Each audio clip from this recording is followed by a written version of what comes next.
بسم الله الرحمن الرحيم لقد جاءكم رسول من أنفسكم عزيز عليه ما عنتم حريص عليكم بالمؤمنين رؤوف رحيم. Niat mudah-mudahan selama-lamanya berhubung hubungan rohaniah kita semua dengan rohaniah Rasulullah sallallahu alaihi wasallam sehingga kita mendapat kelegaan dan limpahan kerohanian untuk kita bersyuhud kepada Allah Subhanahu wa taala. Sama-sama kita mulakan kuliah kita pada malam ini dengan Ummul Kitab Al-Fatihah. A'udzubillahi minasyaitonirrajim. Bismillahirrahmanirrahim. Alhamdulillahirabbil alamin, arrahmanir rahim, maliki yaumiddin. Iyyaka na'budu wa iyyaka nasta'in. Ihdinas siratal mustaqim. Siratal ladzina an'amta 'alaihim ghairil maghdubi 'alaihim waladdallin. Amin. Dan kita hadiahkan juga Al-Fatihah kepada pengarang kitab ini yang kita akan baca, iaitu Syekh Dr. Mu'adz Said Hawa hafizahullah, masih hidup, menetap di Amman, Jordan, merupakan pensyarah di universiti swasta di sana, Jami'ah Balqa kalau tak silap. Mudah-mudahan, dan juga beliau juga merupakan anak kepada Syekh Said Hawa yang amat terkenal dalam dunia wacana perjuangan Islam dan juga tasawuf Islami. Mudah-mudahan Allah berkati beliau dan Allah Ta'ala menjadikan beliau asbab kebaikan untuk kita semua. Al-Fatihah. A'udzubillahi minasyaitonirrajim. Bismillahirrahmanirrahim. Alhamdulillahirabbil alamin, arrahmanir rahim, maliki yaumiddin. Iyyaka na'budu wa iyyaka nasta'in. Ihdinas siratal mustaqim. Siratal ladzina an'amta 'alaihim ghairil maghdubi 'alaihim waladdallin. Amin.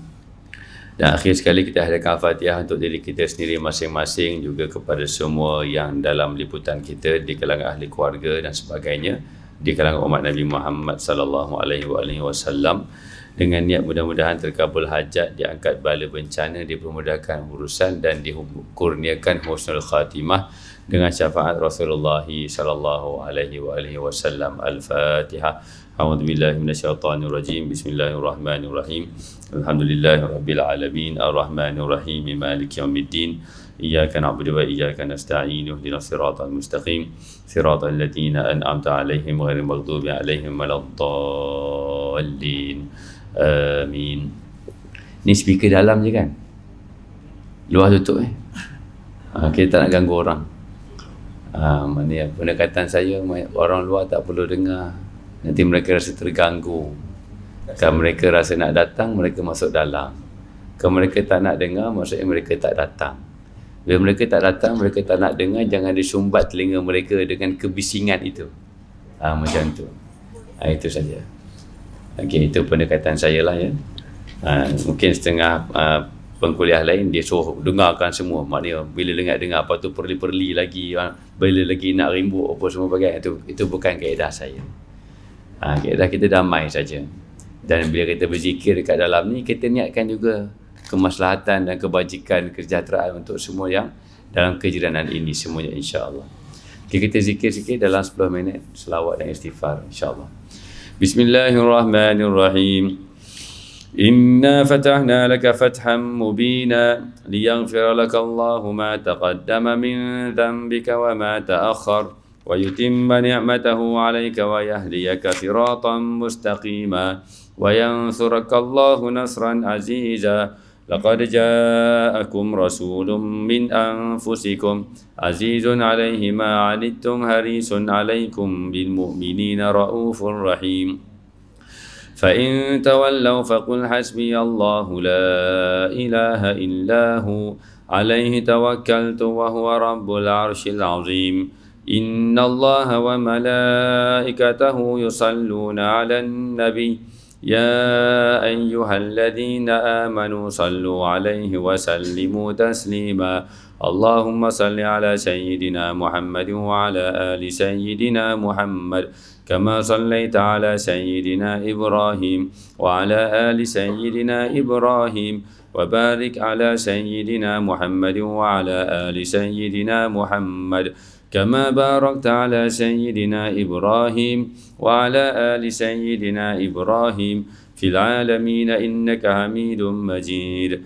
أستغفر الله العظيم. أستغفر الله العظيم. أستغفر الله العظيم. أستغفر الله العظيم.